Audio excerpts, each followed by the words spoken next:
The mistake that keeps repeating in this entire narrative is the illusion that understanding the mechanics of the universe automatically tells us something about its meaning, its purpose, or the legitimacy of transcendent beliefs.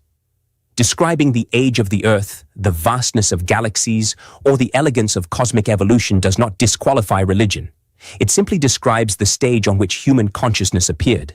Scale does not erase significance. The universe being immense does not make human experience trivial. If anything, the strange emergence of self-awareness in such a vast cosmos is itself one of the strongest hints that reality might include dimensions of meaning that pure materialism cannot capture. Claiming that the universe is too big for ancient scriptures to hold truth is like claiming that because a violin is small, it cannot produce a sound capable of filling a concert hall. Size and significance have never been the same category. Science being self-corrective does not contradict religion being revelatory. These are different domains. Science studies mechanisms, religion studies meaning. Science can tell you how neurons fire when you feel compassion, but it can't tell you why compassion exists, why moral intuition seems universal, why humans, uniquely, long for transcendence, justice, absolution, and ultimate belonging. It is not a failure of religion that it does not behave like a physics lab. It is a failure of the critic to demand that everything conform to his preferred method of inquiry.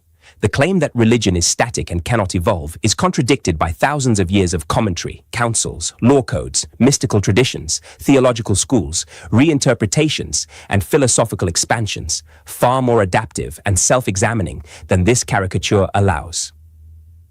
The dismissal of creation myths as mutually inconsistent overlooks the fact that ancient people were not attempting astrophysics but meaning-making. To mock myth for not being cosmology is like mocking Shakespeare for not being a chemistry book. Myths are symbolic structures that speak about human nature, morality, desire, fear, transcendence. The scientific method has no tools to evaluate these questions. It is astonishingly naive to think the human condition can be reduced to empirical measurement. The critique confuses categories. Religion does not fail at being science. Science fails at being a source of existential orientation. The argument that faith is belief without evidence simply begs the question. Evidence is not limited to what can be measured by instruments. Consciousness, free will, moral realism, meaning, beauty, intentionality, and rational inference itself are not empirical in the scientific sense, yet the critic uses all of them.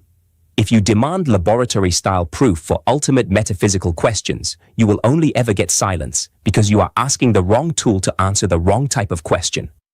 Faith is not blind belief.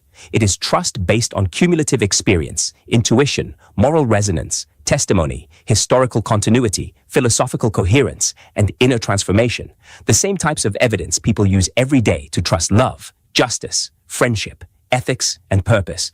The video attempts to position science as humble and religion as arrogant, but humility is not in refusing to believe anything. Humility is in recognizing the limits of the method you worship. Science is powerful, but it cannot answer why anything exists at all, why the laws of physics themselves appear fine-tuned, why mathematics maps perfectly onto the structure of the universe, why consciousness arises from matter at all, why humans seek transcendence in every culture, why moral intuition feels binding, why beauty matters, or why people ache for immortality. The scientific worldview is incomplete if it pretends these questions do not exist. Mocking religious moral systems because some groups read texts literally is an attack on the caricature, not the core. Most religious traditions read their scriptures through centuries of commentary, metaphor, historical context, philosophical refinement, and ethical evolution.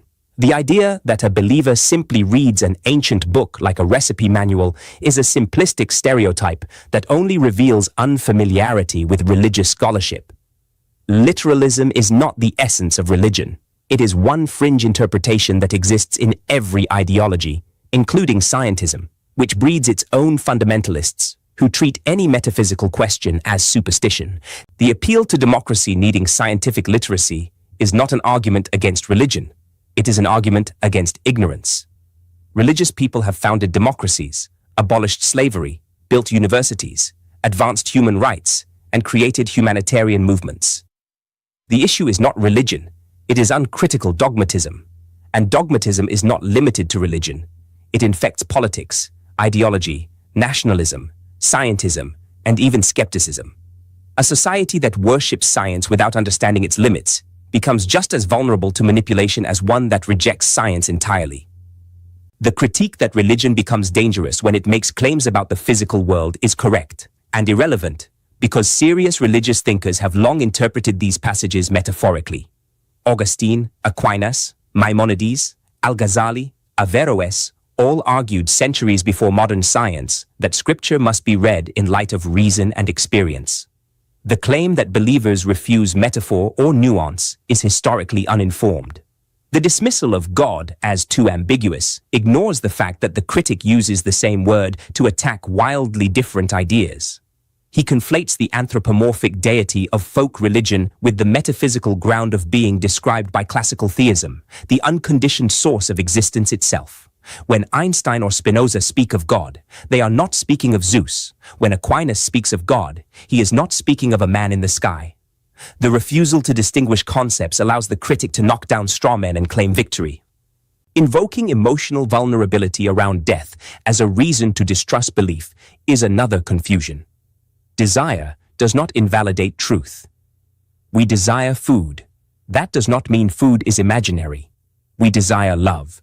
That does not make love an illusion. Humans desire transcendence because consciousness is wired for meaning, connection, and continuation. Desire cannot prove God exists, but neither can it prove he doesn't. The argument that religion is dangerous because some groups misuse it is a moral category error. Everything powerful can be misused. Science gave us vaccines and nuclear bombs, genetics and eugenics, medicine and biological weapons.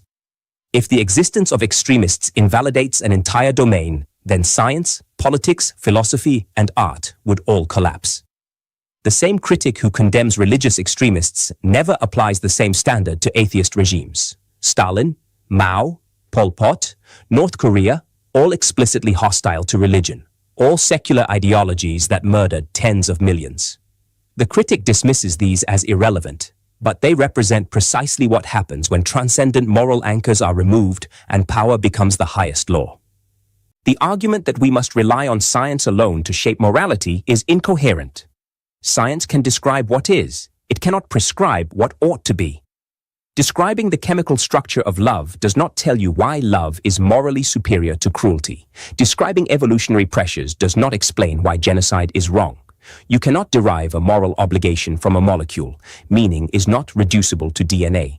Ethics is not a branch of physics. The critic quietly imports moral axioms like compassion, justice, equality, dignity, none of which can be justified scientifically. He uses values borrowed from the same religious traditions he dismisses to argue that religion is unnecessary.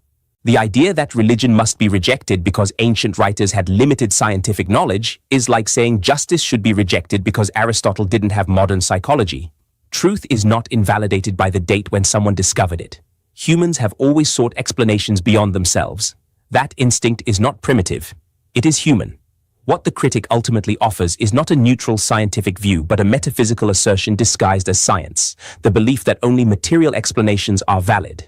That belief is not scientific. It is philosophical. It cannot be proven or tested. It is a faith claim, and like all faith claims, it must be defended, not assumed.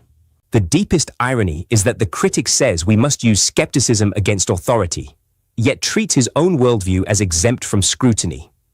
He questions religious texts, but never questions the metaphysics behind scientific realism. He criticizes believers for emotional reasoning, but never acknowledges the emotional comfort found in rejecting transcendence. He condemns dogma, but never examines his own.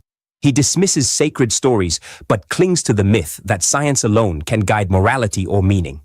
He warns against charlatans, but ignores the intellectual charlatanism of those who pretend that empirical tools can solve existential questions. The counterpoint is simple. Science explains mechanisms, religion explores meaning. Science describes the universe, religion interprets it. Science tells us how things work, religion tells us why they matter. Science can lengthen life, but it cannot tell you what life is for. Science can study love, but it cannot replace it. Science can reveal the structure of galaxies, but it cannot comfort a grieving child. Science and spirituality are not enemies. They are complementary languages attempting to describe the same mysterious reality from different angles. The only real enemy is reductionism, the refusal to see the human experience in its full depth.